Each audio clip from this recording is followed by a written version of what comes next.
Alam niyo ba kung ano ang tunay na hustisya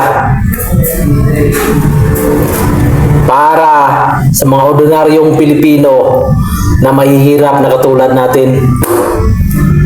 Tayong mga mababang ordinaryong Pilipino, sa mga mahihirap at kapuspalad, wala tayong magagawa sa mga nakakataas ngayon, lalong-lalo na sa administrasyon ni BBM at sa lahat ng mga politikong public servant sa buong Pilipinas.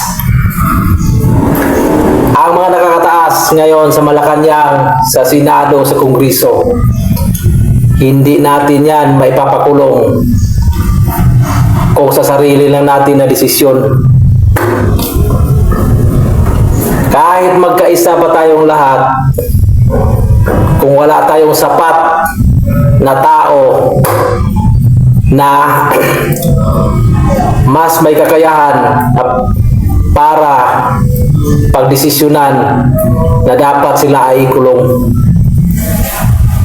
Kaya ang gagawin natin, tayong mga ordinaryong Pilipinong mahihirap, makakamit lang natin ang hustisya at matutupad lang ang gusto nating mangyari, na makulong ang lahat ng mga magnanakaw sa gobyerno, ang lahat ng mga buwaya at karumaldumal na pinagagawa nila sa kaban ng bayan. At kung paano, pagdating na 2028, vote Sara for President. Bakit? Siya lang ang Vice Presidente ngayon na pinagtutulungan ng buong administrasyon dahil hindi siya nababayaran ng pera, dahil hindi siya nakipagkunsaba sa mga iligalista, sindikato at teroristang NPA.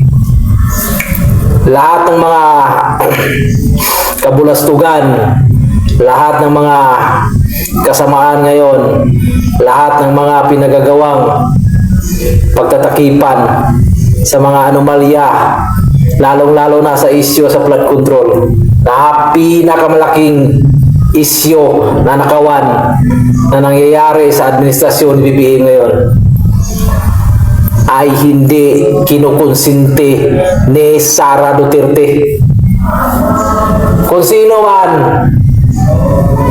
ang taong pinagpipilitan nilang matanggal sa posisyon at hinahanapan nila ng butas at sinisiraan nila ng tudo hanggang sa mabulok ang reputasyon, para lang ipakita sa buong mamamayan, para lang iparinig sa buong Pilipinas na ang Vice Presidente ay magnanakaw. Yan ang tunay na matino at mayroong malinis na hangarin sa ating bansa. Kaya makakamit lang natin ang hustisya at makatutupad ang gusto nating makulong ang mga buhaya, at dyan mismo makikita sa buong kasaysayan, kauna-unahang mangyayari, na lahat ng mga politikong mga sangkot sa flood control anomalos ay mapupuno ang kulungan sa bilibid.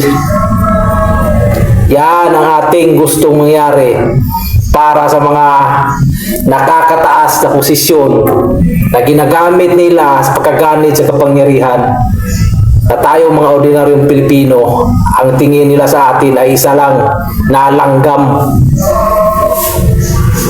Ganyan kainutil o kaganit o kasama ang namumuno ngayon.